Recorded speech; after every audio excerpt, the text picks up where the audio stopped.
Hello बच्चों, 11th class का अपनों ने कई दिनों से काम नहीं किया है, तो आज मैं आपको साथ में तो सॉरी फील कर रही हूँ, क्योंकि बेशक आप देखते हो या नहीं देखते बेटा मेरे को नहीं पता, बट टीचर का एक काम होता है कि रेगुलरिटी में काम करना। बट बेटा कई बार काम ऐसे आ जाते हैं, एक तो ये ऑनलाइन वाला सिस्टम है ना, ये अभी ताज़ा है मेरे लिए, तो थोड़ा प्रॉब्लम आती है।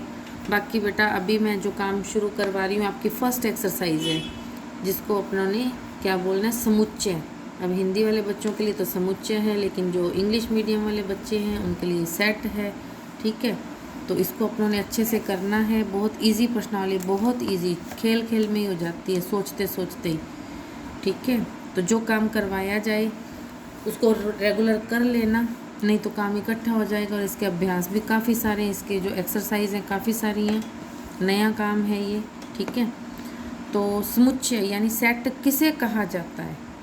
सेट होता है जैसे कई सारी जो अपने पास वस्तुएं हो उनको इकट्ठा करके एक ब्रैकेट में रख दिया जाए, एक जगह इकट्ठा करके रख दिया जाए, यानी कि वस्तुओं के सुपरिभाषित, यानी कि उनको डिफाइन किया जाए अच्छे से और उनका एक समुच्चय बना दिया जाए, इकट्ठा कर दिया जाए, तो उसे अपने मतलब जो संग्रह होता है उसको अपने समुच्चय कहते हैं, सेट कहते हैं।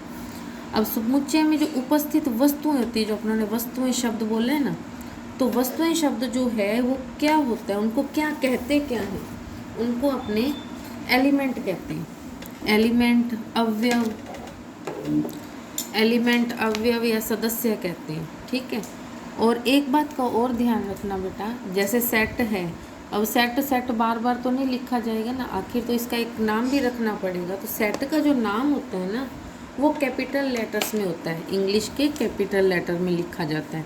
और जो उसके सदस्य होते हैं ना, अंदर जो ब्रैकेट के अंदर लिखा जाता है उनको स्मॉल ABCD, अब मैंने यहाँ पे लिखा भी है, जो कैपिटल लेटर्स होते हैं वो तो समुच्चय के नाम को बताते हैं। ठीक है, और जो एलिमेंट्स के नाम को बताते हैं ना वो होते हैं ABCXYZ, एज इट ही होते हैं, बट वो स्मॉल ABCD में होते हैं, स्मॉल अल्फ़ाबेट होते हैं। ठीक है, तो यदि किसी अपने को समुच्चय को बताना हो या दिखाना हो यानी लिखना हो तो हम कैसे लिखेंगे? Let A is equal to, और एक बात का ध्यान रखना कि मंझला ब्रैकेट लगाना है, ये ब्रैकेट या ये वाले ब्रैकेट नहीं लगाने, गलत हो जाएगा, वो सेट कहलाएगा ही नहीं। इसको करली ब्रैकेट में दिखाना है अपने को। अब जैसे ये A है कैपिटल, ये तो समुच्चय का नाम आ जाएगा। ठीक है, और ये स्मॉल ABXY हैं, ये सारे सदस्य बन गए, इसके एलिमेंट बन गए। ठीक है, अब बात ये आती है कि हम इनको शो कैसे करें, तो ये थोड़ा ध्यान से देख लेना, इसके ऊपर आपके लिए क्वेश्चन भी हैं जो फर्स्ट एक्सरसाइज आएगी आपकी। अब जैसे A मैंने ये क्या लगाया है, ये आप सोचोगे कि पता नहीं कौन सा ये डाल रखा है, मैं बताती हूँ आपको। A ऐसे, C के अंदर ये डंडी सी लगानी है, इसको पता है क्या बोला जाता है? A बिलोंग्स टू कैपिटल है, small A belongs to capital है। इसका मतलब क्या है?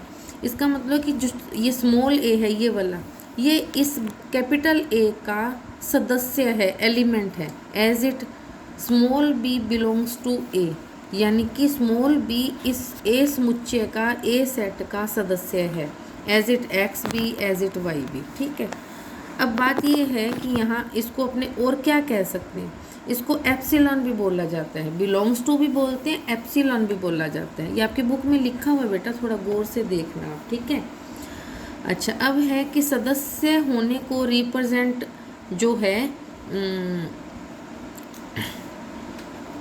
हाँ, तो अब आपने जो सदस्य होने को है यानी कि सदस्य होने को रिप्रेजेंट करना है, वो तो अपनों ने बिलोंग्स टू से कर दिया। लेकिन अगर वो सदस्य नहीं है तो क्या? जैसे अभी ऊपर मैंने आपको क्या बताया था कि अपने पास सदस्य कौन से, एलिमेंट्स कौन कौन से, A, B, C, ठीक है, अब इसमें Z तो दिखाई नहीं दे रहा ना, तो यहाँ पे मैंने क्या लिखा है कि Z जो है वो सदस्य नहीं है सेट A का। ठीक है, इसको अब लिखेंगे कैसे? तो Z is not belongs to A, ये नोट का मतलब ऊपर से ये डंडी लगा देनी है इसके। ठीक है, अब जो है समुच्चय कितनी तरह के होते हैं ये भी हमें बताना पड़ेगा कि समुच्चय होते कितने तरीके के। समुच्चय दो प्रकार से होते हैं, दो विधियां होती हैं समुच्चय को बनाने की। एक तो होती है रोस्टर यानी कि सारणीबद्ध, जिसको अपने कहते हैं कि लिस्ट टाइप बना दिया जाए, और दूसरा होता है समुच्चय निर्माण रूप, यानी कि उसको बनाना कैसे होता है, ठीक है। अब पहला है रोस्टर रूप। इसमें क्या करना होता है, थोड़ा ध्यान से समझ लेना, क्योंकि दोनों तरीके के समुच्चय अपने को चाहिए क्वेश्चन करने में।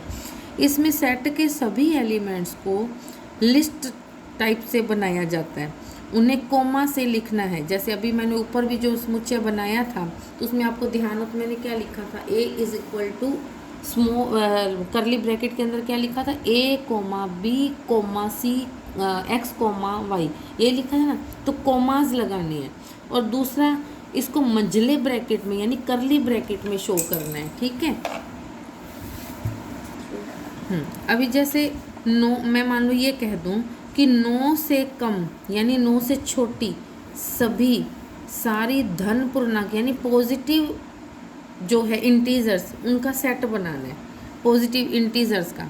तो क्या बनाओगे आप, 1 2 3 4 5 6 7 8। क्यों, क्योंकि 9 से कम बोला है ना, तो 9 से कम 8 तक रुक जाएंगे। अब बाद में मैंने वैसे बोला क्या था, धन यानी पॉजिटिव, क्योंकि इंटीजर तो नेगेटिव भी होते हैं पॉजिटिव भी होते हैं। मैंने यहाँ पे स्पेशल क्या लिखा है, सारे पॉजिटिव जो पॉजिटिव पूर्णांक हैं इंटीजर्स हैं, ठीक है, उन सब का अपने समुच्चय बनाना है, सेट बनाना है। तो 1 से लेकर के 8 तक कोमाज में रखेंगे, सभी डिजिट्स को करली ब्रैकेट में बंद कर देंगे। तो इसे अपने, ठीक है। अब है इंग्लिश के सभी वोवल्स का सेट बनाना है। वोवल्स क्या होते हैं, ए ई आई ओ यू होते हैं ना, तो इसको हिंदी में क्या बोलते हैं, स्वर बोला जाता है। अब लिखा जाए कि इंग्लिश के स्वरों का सेट बनाओ, तो ये वही है, करली ब्रैकेट में आप सभी वोवल्स को यानी स्वर जो अपने होते हैं उनको आप कोमास में लिख दोगे, ठीक है। अब यहाँ पे एक बात और ध्यान में रखना कि कोई भी एलिमेंट दोबारा नहीं लिखा जाता, इसको दोबारा रिपीट नहीं किया जाता, ठीक है। अब है दूसरा अपना जो है विधि जो दूसरी है, अभी तो यहाँ तक अपनी एक ही वो हुआ है अपना प्रोसेस इसका, ठीक है। अब दूसरा क्या है, समुच्चय निर्माण रूप। निर्माण मैंने क्या होता है, जैसे अपने किसी चीज़ से किसी को बनाते हैं तो वो कैसे बनाया जाता है, क्या दिया होता है जिससे अपने समुच्चय बनाएंगे। अब इसमें थोड़ा सा ध्यान से, इसमें क्या है कि हमें समुच्चय बना हुआ है, हमने इसका निर्माण रूप यानी कि इसको बनाने से पहले क्या था तो उसको अपने को सेट करना है। जैसे मैंने वापस उसी ऊपर वाली चीज़ को लिया कि set A is equal to, अब यहाँ नोट करो मैंने ये कैपिटल ए लिया है और ये सारे स्मॉल अल्फ़ाबेट चल रहे हैं, तो वही चीज़ है जो पहले बता दी आपको। तो अब इसमें अपने को set A is equal to क्या दिया हुआ है, A comma E comma I comma O comma U मंझले ब्रैकेट यानी करली ब्रैकेट में। अब इसको क्या लिख सकते हो, इसको इस तरीके से लिखा जाता है, ये इसका स्पेशल एक तरीका होता है लिखने का। कैसे, ए लिखा इज इक्वल टू वापस करली ब्रैकेट में एक्स, इसको सच दैट भी बोल देते हैं, सच दैट एक्स इंग्लिश वर्णमाला यानी अंग्रेजी की जो आपके अल्फ़ाबेट होता है उसका एक स्वर है, ठीक है। स्वर का मतलब वही वोवल्स, तो ये एक उसका एक भाग है। अब एक एक करते जितने आपके पास स्वर बनते यानी वोवल्स बनते हैं उनको सबको इकट्ठा करना है, वो आपने कर रखा था। इसको हमने जैसे कहते हैं ना स्केलेटन से फिर पूरा बनाना, तो ये एक तरह से स्केलेटन दिया है, इसका लास्ट रूप आप यहाँ देते हो, ठीक है। अब इसमें क्या है कि इसमें पहले सदस्य जो होते हैं उसके लिए इसमें हम क्या करते हैं मैं आपको बता देती हूँ। जैसे ये एक्स वगैरह का यूज़ किया ना, तो मैं एक बार वैसे मैंने बता दिया, पर चलो कोई नहीं, एक बिल्कुल तरीके से पहले हम एक्स लिखते हैं। एक्स को लिखने के बाद हम ये वाली चीज़ लेते हैं, इसको आप कॉलन का नाम लेते हो, कॉलन, ठीक है, इसका चिन्ह लगाते हैं। उसके बाद हम क्या लिखते हैं, जो चीज़ आप समुच्चय में बना चुके हो आंसर में दिया हुआ है उसके लिए उसका जो क्या कहते हैं गुण, उसके करेक्टरिस्टिक्स लिखोगे। कैसे, अभी जैसे यही था, ये वोवल्स लिखे हुए थे तो इसको बताना पड़ेगा ना कि वोवल्स हैं, तो अपनों ने ये बताया। अब अगली बार और बता रही हूँ, जैसे मैं एक और दे रही हूँ example, A is equal to अपने पास करली ब्रैकेट में क्या है 2 कोमा लगाते हुए ये सारे डिजिट्स हैं 2 3 7 6 14 42 एंड 21। मैंने उलट पुलट जानबूझ के लिखे हैं, कोई ज़रूरी नहीं सीरियल नंबर से। हाँ, इतना ध्यान रखना कि एक डिजिट दोबारा नहीं आना चाहिए, ठीक है। हाँ, तो इस सेट को कैसे लिखेंगे अपने, इसका जो निर्माण रूप है वो कैसे लिखेंगे। एक्चुअल में क्या था आपने गौर किया, जैसे मैं 2 3 6 7 14 42 21 ये सब क्या है, ये सब थे इस 42 के फैक्टर्स थे। ठीक है, आप गौर से देख लो। तो इसको अपने ने क्या लिखा, पहले एक्स लिखा, एक्स को बताया कॉलन करके, और वो क्या चीज़ है उसका गुण बताया। गुण क्या था कि 42 के गुणनखंड है, सारे फैक्टर्स है। ठीक है, तो ये आपका समुच्चय निर्माण रूप हो गया। ओके बेटा।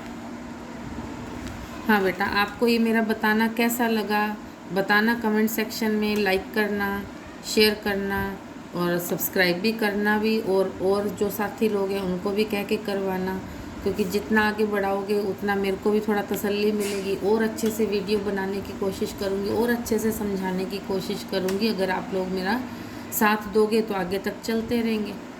ओके बेटा, ठीक है।